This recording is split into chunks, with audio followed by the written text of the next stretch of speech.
And we're back to another episode of Let's Play Shining Force CD Book 2. I'm your host, Nick Nagato.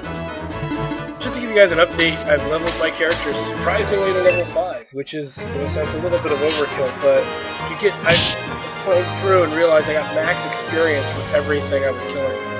Only until I hit level 5 did that actually start to diminish. So really, for the average player, I would have to say that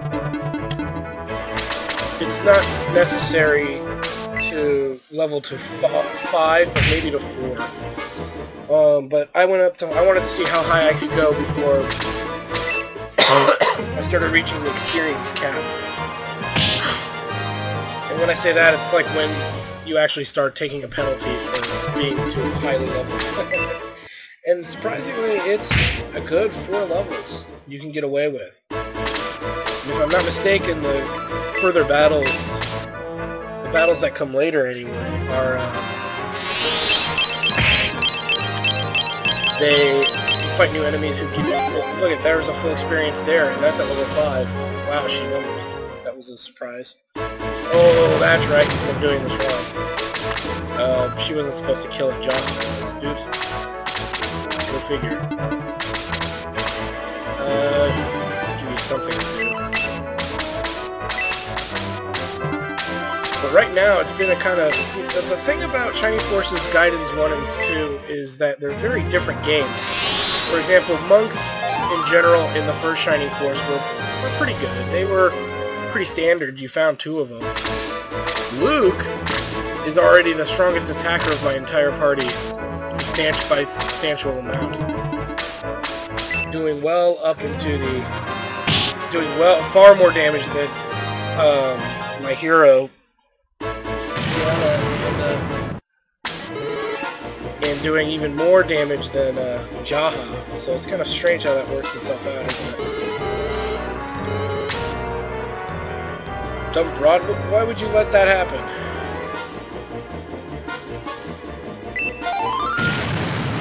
Son of a bitch. Stop him! Yeah, right. Very similar to another Jaha we might know of.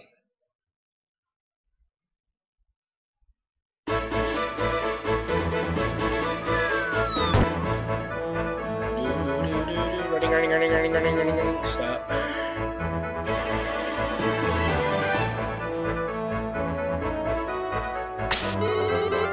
There he is! No, we're not just after you. We're going to destroy your soul.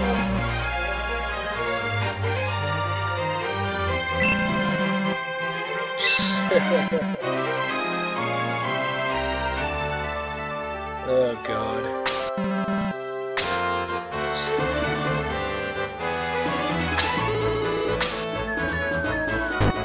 Oh god. That's like painful to watch. That was hilarious. But you notice there's a different kind of humor. For some reason they went with a more playful set of characters this time around, rather than what they had before. Attack! So let's see.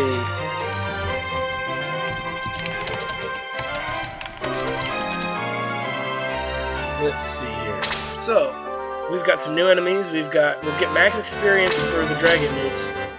We probably won't for these the scavengers and the one goblin that I see, or the few goblins that are out here. But like I said, we're not gonna. There's no reason to repeat this battle, not in any way, shape, or form. And if you're gonna send people out to kill the weaklings, just kill them and get it over with, is what I say. Make sure that Dawn and Eric get some experience since they're the furthest behind now.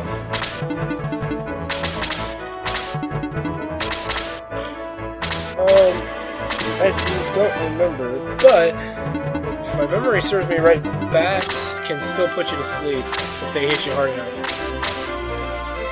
I don't think any of the enemies here have an item that other than the antidotes that they'll drop. Maybe the medicinal herbs, but the scavengers seem to use them on other characters rather than more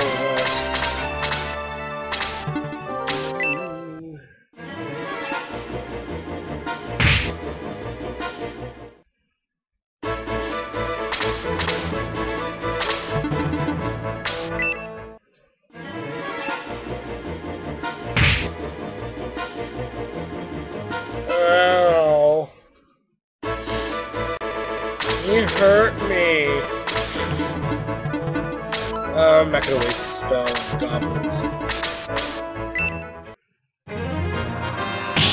Actually, I did not expect that. I expected him to be... Okay, well, yay!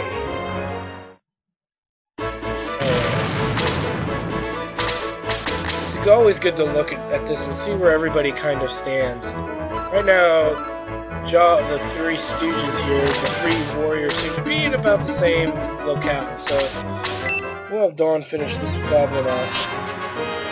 Keep Jaha up on that front line. A little bit about the characters that we have and their progression through the game. Chances are Eric may not be around.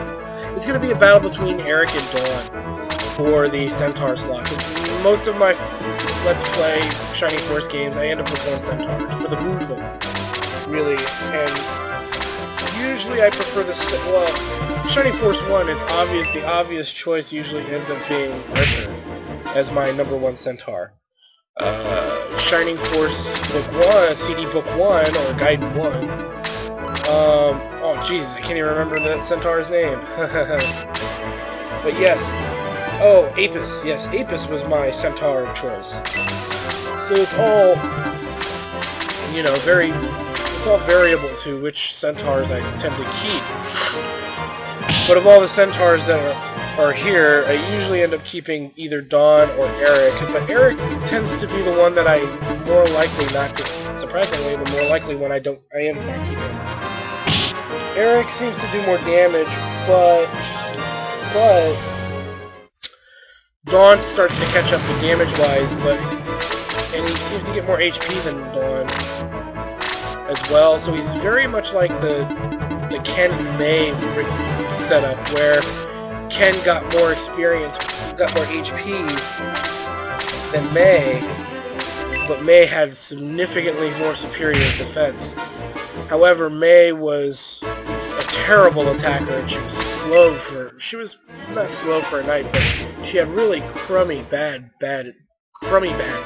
I cannot express that enough. But yeah, her agility was very shameful, whereas Ken's was really good. Now, in this game, in Shining Force City, it seems like they fixed that kind of congruency. What I feel that they've done in this Shining Force is that instead of having a Centaur whose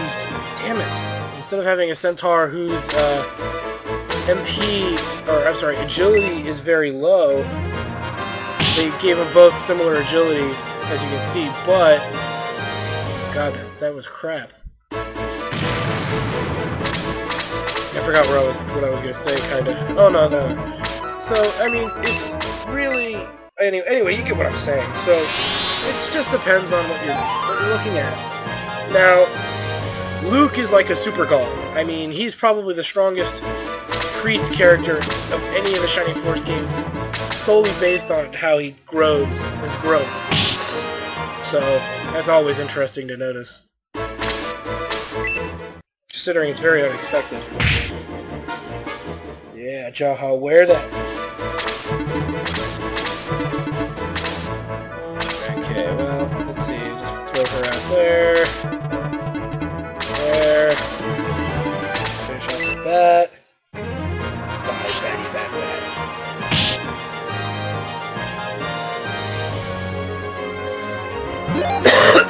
Nice. Luke is up. Watch this. This is gonna be funny. BAM! Oh! One-shot wonder right there. And his attack is still increasing sufficiently.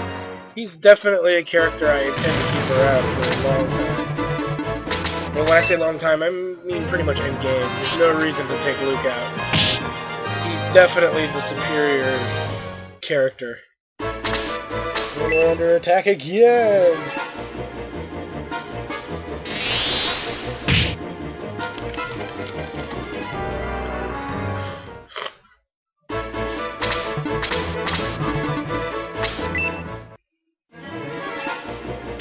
God, I keep getting Eric out there getting his ass kicked. Maybe I should stop, throwing him out in the middle of the fray like that. Nah. He can't handle it. There we go. Get everybody to level 6 if I can. The question actually is, who is not at level 6? I think it's the 2 knights and Diana. No, Diana don't. Don't know how to pronounce it, so don't fucking bug me about it. Eric. Eric's the only one that's not there yet. Okay. That answers a lot. He will be after I weaken this mute. Yay! Let's see.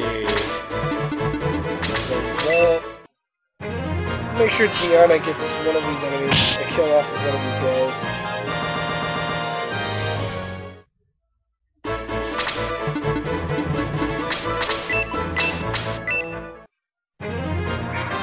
The only thing that I think hurts Luke the most as a healer is his lack of MP. He never seems to get a lot of MP. He gets some good spells, yes, but never really taps off that MP, need for MP. He never seems to get enough of it, but, you can't always get what you want. But if you try sometimes, you get what you need. Yeah, Led Zeppelin reference for those who are young enough, old enough to remember that. I love Led Zeppelin. Ouch. Pretty much, now I just need to we need to finish these off here. I'm curious. That's not bad. Crappy experience, but not bad at all. Interesting how he got a second turn so fast. That's good damage on a dwarf. Some experience though. I don't believe there's gonna be some good experience coming off this dwarf. Time to die, dwarf. And you notice in this Shining Force Gaiden specifically, or this is not Gaiden, or Gaiden 2, or Shining Force, the sort of Hylia, or whatever. But if you notice in this Shining Force game specifically, wow. I forgot what I was gonna say. Oh yeah, they don't start off with crap weapons really. I mean, the knights get spears. Those stick weapons. I always found that to be kind of interesting. And the battle is over! I was wondering if she was going to jump down or not. Too bad she didn't, do a good old-fashioned tumble.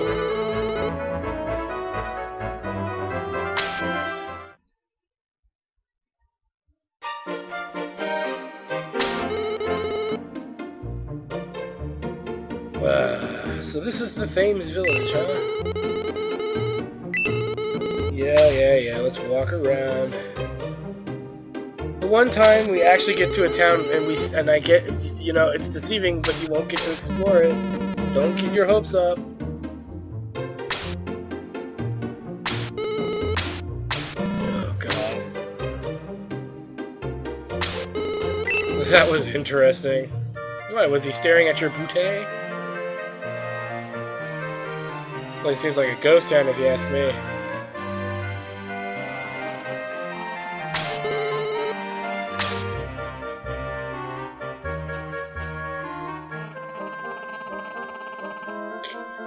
Oh, nothing here. They're strange. You know what else is strange? That!